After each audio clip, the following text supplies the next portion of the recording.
So today we talk about the importance of historic architecture.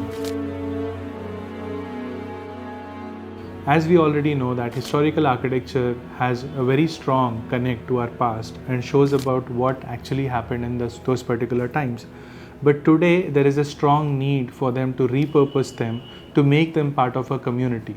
Because end of the day, when not every building can end up like a museum, and probably it need not be presented as a museum, because then there is a very like a disjointed connection, because there have been so much of generation of people having readapting them to spaces which have more value to the present times probably would be a very bigger impact. For example, the tax building, which was during the 18th or 19th century, was converted into what is called as an like modern art museum, and probably like there was another building that was converted into a very nice cafe, or probably into even offices. And the example of how Philharmonie, which was in Hamburg, was used the base of the structure and created something which is a concert hall on top, could be probably a very strong or a good example of restoration or to preservation of the traditional architecture. Temples which were built thousands of years was probably a reflection of the skill sets, craftsmanship available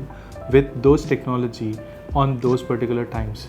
And even today, many of them are even still relevant. For example, when we see the Khajuraho temples, the way the light falls onto the deity in the morning, and throughout the day, it's only like due to reflections where they created a very strong contrast onto the idol, and sometimes it's like too sharp bright even for a camera to actually capture the glamour of the kind of space that it gets into. Even like for example, in this part of the country where we live in Chandigarh, is been part of Indus Valley civilization, which was 5,000 years ago.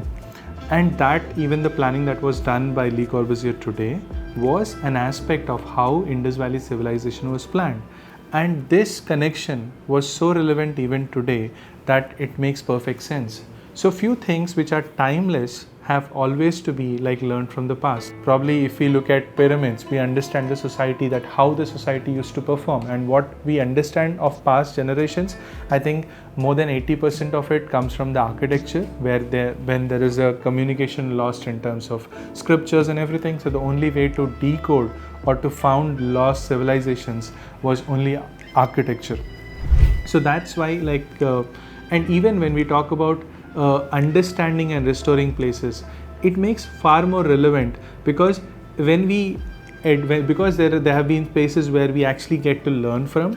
If we can actually imbibe them in the society by repurposing them for a different purpose, then probably it would be part of the society and people would understand their history and still use what it is. So these examples actually show how it is very relevant for us, like when it's very easy to actually have to build something new, but when we have something from the past, there is a story to it, there is a time, there is a connection to it, and there's a very strong time sense relationship which has to be preserved and to create something what it is timeless.